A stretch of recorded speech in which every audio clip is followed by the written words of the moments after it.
Yeah, what up, everybody? It's NYX, aka and the next, or you could just call me X, aka Papi Pingu. Yes. But it's your boy. Yeah, your boy. And this dusty motherfucker right here is a simple man of simple pleasures, otherwise known as the Moose King. But that's just me. And guys, welcome back to more Xenoverse, man. We are just fucking going at this. We gotta train up our little Pepe Longstocking over here and get him moving along. And I'm gonna go back and beat the shit out of Frieza. Yeah, nah, man. This is gonna be one of those games where we really have to grind. Yeah, but it's like, but that's the whole point. It's just a chill game. It's fucking anime games. You know what I mean? Yeah. They're just fun. Like, man, I know this is like way out of left fucking field here, but if Dragon Ball Online ever came back, I'd want us to fucking play it for the show. You ever remember? Did you ever see Dragon Ball Online? Nah. I never got to play it either, but essentially what it was you would pick a race, you know, Namekian. It's kind of the basis for Xenoverse, actually. Namekian, Saiyan, things like that, right? And you'd start out as a kid. When you hit level 20, you become an adult, right? But throughout it, you start getting skills like, you know, Kaioken and access to things. But it was on an MMO scale, so you're running around, you know, doing quests for people and whatnot. And if I recall correctly, it was created by, and it was written by Akira Toriyama, so it's still technically canon. It takes place. Technically, it's not canon, but it's with his creative incentive. There you go. That's a good way to look at it. Yeah. Because the actual story itself takes place is like 1,000 years after Goku and Vegeta and all that jazz. That's the whole plight. So it's like, oh, the universe is looking for new warriors, blah blah blah. So it's like you get to become that new warrior. So how does Vegeta and any of that how are they even involved in the quest? It's just like, you know, like the Saiyan lineage kind of thing, or the Namekian lineage is essentially. So what do they go back in time to see these people, or? I don't know, to be honest. I don't remember. I swear there was events where they had like a Goku or a Vegeta like show up kind of thing. But I genuinely don't remember. And honestly, the game never lasted as long as it could have. It was only up for a few years, and then the servers got taken down due to lack of playership. Well, I mean, I don't blame them. I mean, everybody likes playing Dragon Ball, but I believe a lot of people prefer having a controller in their hands.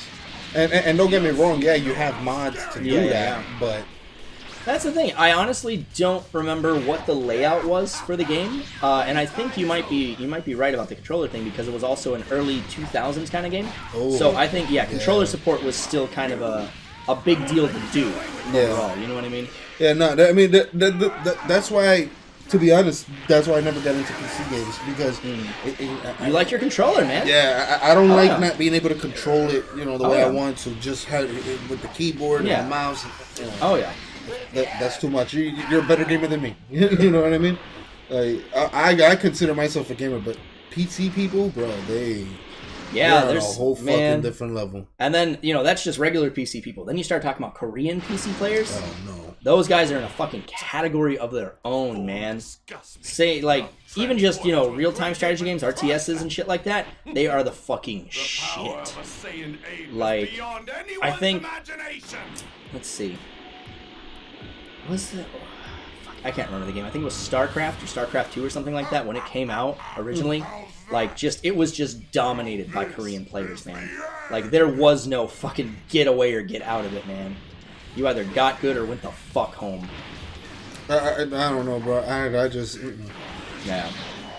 Oh, yeah. I couldn't. And then my big gripe lately with all these online games is like, who... I understand everybody likes to play with each other. Yeah. Not in that way. But they like to play together, right? Yeah. So... my big thing is that, okay, I understand people like to play against each other and all that, and yeah, it's one of those just get good. Right. But where's the fun in always getting angry and like, damn it, it like League of Legends, Overwatch, things like that. Yeah, people take that shit way too fucking seriously. You know, so that's why I'm kind of like, well, I would prefer to fucking play the game alone. Yeah, oh yeah. You know what I mean? Oh yeah. Or at least with a friend, not like constantly dealing with multiple people who think on their own. Right. Like having to actually... No, I completely understand that. That is... It's amazing to me that single players have taken such a back seat in the gaming industry. Yeah. I mean, you know, the money is where it is. I understand that aspect, but it's like... It's so sad to see it by the same token, you know? Like, damn, man, where did all the really good single player games go? You know? That's why, you know, I like rebeling in games like Detroit or something like, you know, like Vampire or even fuck it, even God of War is a great fucking example. You know? Yeah, no, but that's what I'm saying. Like, what happened to the experience of enjoying a game? Aye. You know, instead of, yeah, let's play together. Oh, did you know you could do this? Oh, there's a battle royale mode. Oh, there's a battle royale mode. Oh, there's a battle royale mode. Oh, great. Let's go camping. Right? Like, right, bro. Well, and I mean, there's nothing wrong with playing with yourself. Okay. I had to say it at some point. As soon as I thought of it, I'm like, I gotta say it. Well, my thing is that, like, for example, another thing that it doesn't really bother me, but I'm starting to notice there's starting to be a flood of it, and it's kind of becoming too much. Right. Is those games that every decision you do affects the game. Oh yeah. You like just like a traditional RPG kind of story? Kind of, because then you know, everybody. I get the fact that your story's your story, and I love that idea. Yeah. Some games can pull it off, but not every game needs to be like that. It's true. You know what I mean? It's true. Where's the whole? This is your narrative. Yeah. You know what I mean? Oh, yeah. But what about you as a developer? What's the story you want to tell? Right. Rather than just appealing to a market by giving them massive decisions. Yeah. Oh, you know. I can understand that. Like, where's the actual storyline? What's canon? Yeah. You know there you go. Yeah. And I mean, I'm happy that Assassin's Creed is able to do like the RPG elements. Mm-hmm. But my thing is, if you were gonna do the RPG elements, do what you did with Assassin's Creed Syndicate. Make them twins. Right. And you play as one of them. Right. This way, the narrative isn't necessarily affected. Exactly. Yeah. You know, like now, I don't know if any of you guys know, but the excuse they're using for why you can change or you can have it. Yeah. From what I heard, obviously I haven't played the game yet, but from right, what I heard, even out yet, right? but from what I heard, the reason is something about the DNA is affected, and you can't tell if it's fucking male or female. Are you serious? Really? It's DNA. Yeah, exactly. You can go to their past, but you can't tell if it was a guy and girl. Get the fuck. That's such a bullshit excuse. You know, and then, I mean, the novel version is going to use Cassandra as the main person. Yeah, so then they should have just made the game with Cassandra as the front runner. Yeah, exactly. You know? What? You don't think nobody would want to play as a female assassin? True, especially nowadays, man. Arguably, in Assassin's Creed Syndicate, Eve was the better twin. Yeah.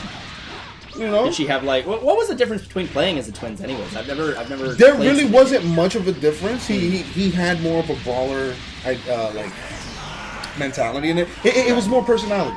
Oh, okay. Yeah, I mean, and certain missions would be suited for one and the other. Right, like one's more melee focused, one's more sneaky focused, like traditional. Yeah. So that was my thing. I was like, I like that. You know, you're giving me two assassins to play with. Okay, cool. But now with Odyssey, and mind you, you know why it really bothers me the most? Why? How long have I been waiting for an Ancient Greece game? Very fucking true. And man. you get to play as a Spartan, which I always fucking wanted. Oh yeah. You know what I mean? So it's like, bro, you have such a good concept, and the game looks fantastic. It looks great. Right, like you're still gonna play it regardless. Yeah, no, I'm gonna love the shit out of the game. Yeah. But my biggest gripe is gonna be that. I know it. My biggest problem is gonna be the situation that you messed up my story now, or what made Assassin's Creed. Like it's definitive where that DNA came from, what you can do, the type of Yeah, I switched those two for you, by the way. Oh, thank you. Just make it. So perfect Kamehameha is on triangle and square is blue hurricane. Okay. But you were saying your biggest gripe? No, wait. Perfect Kamehameha is what? It's on triangle. I switched them. No. Perfect Kamehameha was fine. Oh, was I swear. What I had a problem with was the supers, the Kamehameha boost, and the Kamehameha. So you want me to switch those two? Yeah. Sure. What is Earth splitting Gatling gun? Oh, yeah, it's very key concentric. Exactly. But yeah, no, go ahead. But yeah, you know, like I just really feel like Assassin's Creed has had such a rich story, and I mean another thing I was telling you yesterday, which for you guys, I'll say, the whole story with Juno just went fucking out the window when it was all part of the game. Right. Yeah. For fucking, I want to say, let's see, Assassin's Creed 3, Assassin's Creed 3, Assassin's Creed 4, Assassin's Creed Unity, Assassin's Creed Syndicate, 4 games. Okay, And not even to add to the ones that started hinting that Juno was going to be the bad guy, which started with 2. So that's another 3 games. That's 7 games dealing with the storyline of those who came before and Juno and, her becoming the main antagonist and all this shit. And you throw all that out the fucking window and say, we're going to end that story in a comic book series. Yep. How was anybody even supposed to know that was going to happen? Yeah, exactly. That caught everybody off. Unless you're a true fan that you're constantly looking up shit about Assassin's Creed, you would have never known that. And then you would have never gotten the fucking ending, which would have just pissed off more people. But it's like, what were you saying? It was the fans that made Ubisoft go that route? Kind of, because what happened was a lot of fans... See that fucking combo? Yeah. 36 fucking. A lot of fans couldn't stand the fact that, after Desmond died, the story for the modern time kind of went out the window. Yeah, I noticed that. Like, there was, way less focus on it. Yeah. Which is sad. It was sad. But, I mean, you could have done so much more. Like what they did with Origins. They got you out of that first-person perspective and made you a new person trying to get recruited by the thing again. Right. You know what I mean? That makes sense. So you're actually playing in third person as a modern day person. Right. Keep that element, but do that with the Juno storyline you had going on. You know what I mean? Like just toss it away. I don't know. No, it's and apparently Desmond now has a son. Desmond has a son. When the fuck did he even fuck? That's a good question. He was always in the fucking Animus. Like, that was literally every single, I guess, those 2 years he ran away from the son. I don't know. But what I do know is that it's interesting that they did that because his son's a sage. A sage? Yeah. Remember in Assassin's Creed 4, the bad guy pirate, I forgot his name, the main antagonist in that one, he had 2 different eye colors, and he was a sage. And what the sage is in the Assassin's Creed universe was it's a reincarnation of the love of Juno. And every time, one dies, he gets reincarnated as another person. Right. So it's funny. The funny fact is that now Desmond's son is one of those sages. So he's a reincarnation of one of those who came before. Right. Fucking A. Okay, talk about trying to tie that in. Yeah. So I was like, so now Desmond has a son and he's a sage. Right. Okay.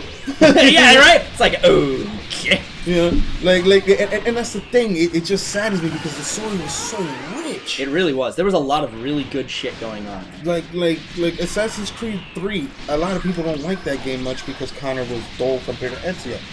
I get that, but they're 2 different people. You can't expect everybody to be a womanizer and all that stuff. But we also spent 3 games with Ezio. We literally saw the dude at birth, birth there till was death, so much till death. Yeah, we literally Ezio's story was so good. He got a fucking movie at the end. Yeah, exactly. A mini movie. Yeah, and it showed him, train a Chinese assassin. That's true. He did change. That's right. I remember that. So yeah, it's man. like it's not a fair comparison. It's not. No. It's really not. And Connor, I mean, come on, look at the environment he grew up in. Now he had to grow up. Yeah, he was revenge driven for the majority of his plot. That was his plot line. And he was dull because he didn't have much interaction with everybody else. The way his people were killed. Jesus Christ. So you know what I mean? You can't compare apples to oranges. Yeah, that's a good way to look at it. Yeah. Except for the fact that they're fruit. And if you want to put it to that, then. You want to compare Ezio to Connor? Where's the middle ground? They're both assassins. Yeah. There you go. Yeah. You know what I mean? Though I will say though that what's his name? Connor's father. I would say Haytham. I would say I preferred him as an overall character. To be honest, I feel like because 3 and 4, those are really okay. For example, the first game was Altair's story, right? Assassin's Creed 2, Brotherhood, and Revelations was Ezio's story. Right? I'd say 3, Rogue, and 4 were all the Kenway. Okay. Because 4 dealt with Edward. Right. 3 dealt with Haytham and Connor. Right. And then Rogue dealt with a guy who worked under Haytham. Right. You get me? Right. Now, if you actually read the one book that came out for Assassin's Creed 3, it was really a prequel So, and a prequel and a sequel, because it told the story of Haytham in between 4 and, and 3. Oh yeah. I remember So if you ask me, technically, that whole era, the Kenway saga, is more about Haytham than anybody. Yeah, it is. You know what I mean? Despite the fact that you only play as him for what, like an introduction scene? Yeah, you know what I mean? It's one whole sequence, and there's 12 sequences in the storyline. Yeah, which to me it kind of like it feels like that's what they were going for. Like they wanted you to get a taste of Haytham and then enjoy him in his splendor in an overall concept more than just playing as him all the time the same way you did Ezio. It was a different way of storytelling if you think about it. That's what this ring is. This is Haytham's Templar ring. Yeah. And I loved Haytham because Haytham was he was a conflicted character. Yeah, absolutely. He's like, my father was an assassin, but my surrogate father, the guy who adopted me, is the one who killed my father. Yeah. And he made me a fucking Templar. Insult to injury, bro. Yeah. Not only do I kill you, I take your son and I turn him to my side. Right. Like, what the fuck? But you see, that's what I'm saying. The story was so rich. Yeah, they had a lot to work with. And I will say, to a certain degree, it's kind of like they hit their peak with the Ezio saga, right? And then it's like, I feel like people expected almost too much of them going into the next story, and they expected essentially more of the same. So when they got, the chopped up story that was Haytham, and Connor's tale, and their lineage, it was a lot of different shit. And this is on top of the fact, and I will say, all things considered, Ubisoft pumps out some decent games, despite the fact that they have to pump them out like every year when they were doing it. Yeah. Kudos to them for pumping out what they could. Their game was full of glitches, sure, but the narrative was still there, and it was still great, and there was a lot to go with if you looked for it. You know? Fun fact, there won't be an Assassin's Creed next year. Yeah. There won't be one. Yep. So that's good, because as much as I love the series, we do need a break every now and then. Absolutely. You know what I mean? Absolutely. Like don't go Rockstar long where I have to go fucking 5-6 years before I get another game. Like think about it. We've had GTA 5 since 2013. And they've been milking it ever since. Right? Fucking milking Originally, we were supposed to get DLC, story-driven DLC. Yeah. Oh, yeah. But that got thrown out the window because the multiplayer was a fucking bank. Yep. So what did they do? They went the whole multiplayer route, the GTA Online. And don't get me wrong, I love GTA Online. No. But you're pushing so much into that. Oh, yeah. That it's becoming a mockery of itself. Oh, yeah. They added a fucking... There's been so many mods done on GTA that actual Rockstar created their own version of a fucking Batmobile. Yeah. They really did. They just put out a Speed Racer car. Yeah. I remember that shit. It just came out. That's crazy. I don't know if it was last week or this week. But they just put out a fucking Speed Racer car. It literally looks like Speed Racer's car. Right. And I'm just sitting there like... For real? You guys have ran out of shit. Right, you're scraping the bottom of the barrel, aren't you? Which is why I'm very happy and excited for Red Dead Redemption 2. Yeah. Now, and back to the Assassin's Creed thing, I don't want anybody confused. I don't hate the series. I still love the series. You're just critical on it, is all. I'm just really hurt by what they've done. Oh, yeah. But whatever. That's dead and done. I'm still gonna play Assassin's Creed Odyssey, and we might even play it here. Oh hell yeah, that'll be great. But now to what game were you just talking about? GTA. Yeah. Okay. So now Red Dead Redemption, that shit looks like it's gonna be fantastic. Doesn't it though?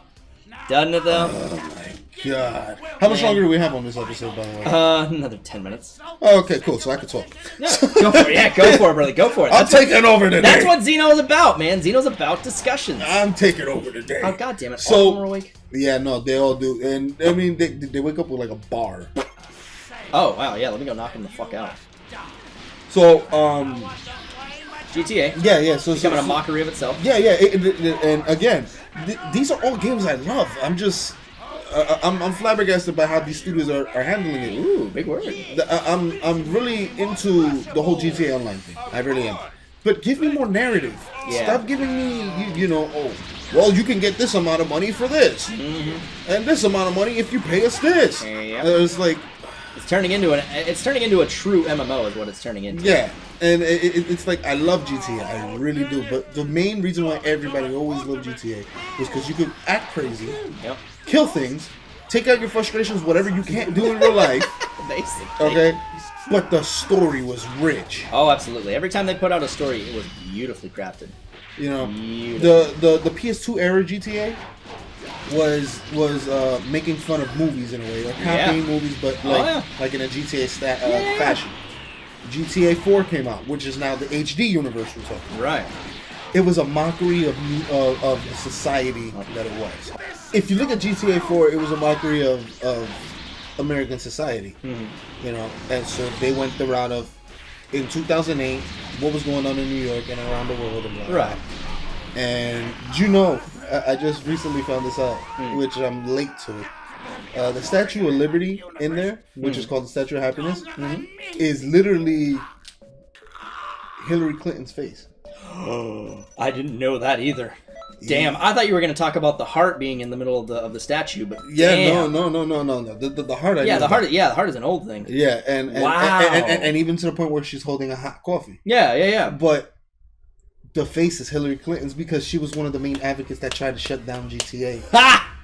So Jesus. So it cracks me up to know that Hillary Clinton is our Statue of Happiness in there. You get me? But that's what I'm saying. There's so much good stuff to come out of these single player games. Oh, absolutely. And when you just add too much online content at it, you start taking away from it. You really do, because it goes from, it's like when I lose words. No, it's like what the original Halo series did, right? It had a fantastic narrative, and it had multiplayer, right? And then the focus shifted slowly over to the multiplayer, but they still pumped out 4 or 5 games with a hella good narrative and multiplayer on top of it. Right. It wasn't just like, one's more focused than the other, Call of Duty being an exact opposite example. Call of Duty is all multiplayer. The narrative, nobody even talks about the narrative. Or if they do, it's for like 5 minutes. You know what I mean? Yeah. Then it goes back to, all right, well, what gun did you get on this day, that, and the third? And it's like, when you have people talking like that, when you have developers pushing in that direction, unfortunately, it's what the market becomes, which sucks. But it's like the only way we can show developers that we want more single player games is to invest in more single player games. I know my thoughts kind of get a little disjointed there. Frieza knocked me out of my combo and it kind of fucked me up. No, I get you. I understand. But it's like it's like they say, the only way you can show the industry what you want is by showing them with your wallet. I mean, I get it, but it's like the problem is we're not getting floods of. Damn, I'm gonna sound really old right now, but we're getting too many of these new school people who are getting spoiled by this whole online thing. What happened to the times where people were struggling to even get that? Right. To even having a type of online game. And don't get me wrong, I'm not trying to stunt or stop the industry. That's not what I'm saying by any means. But what I'm saying is that when too many games do it, you kind of lose your identity. You know what I mean? It just becomes a trend that everyone's following. Yeah, like when everybody was making a platformer, or when everybody's making a shooter. Yeah, like Assassin's Creed. When Assassin's Creed did their online thing, I actually really liked it because we could work missions together and we could do that. But that was a new, fresh idea for gameplay for an online game. Right. Me? It wasn't just the same old, tired concept. Yeah. Oh, it's not like we're just gonna get together and we're gonna fight. Kind of like these games. Right. But Xenoverse is another game that does it very well. We allow you to create your own character. It deals around the realm of Dragon Ball, but you still are able to create your own stories with it. Right. You do your own thing. GTA, it did it beautifully when it started, and even now, I still give it praise now for what it is, but it's just too much.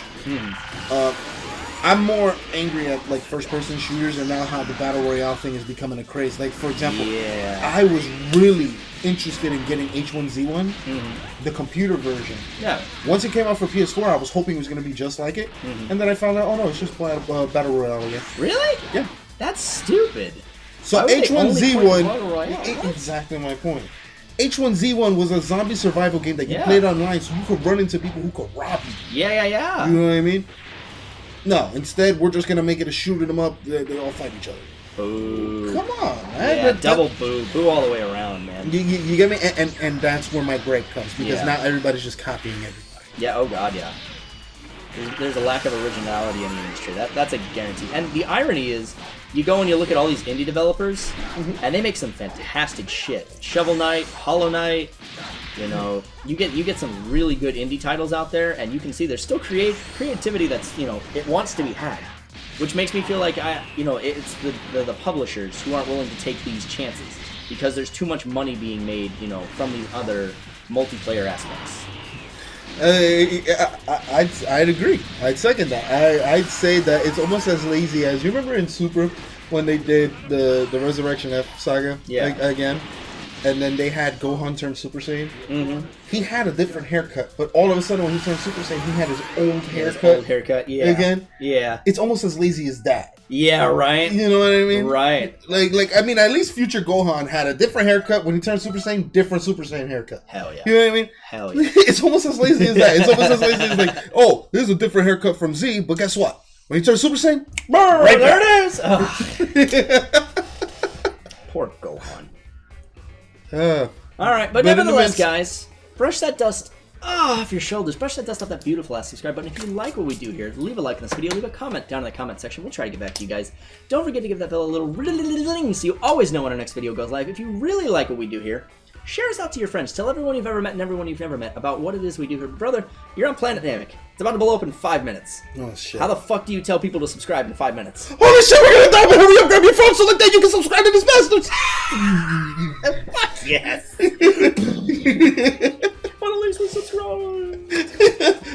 And if you absolutely love what we do here, drop us a tip on Patreon. We'd really fucking appreciate it. It helps us grow the show and expand in all these beautiful ways that you guys seem to enjoy.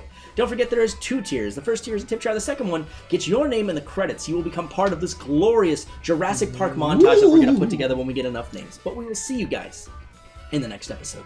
Bye. Bye.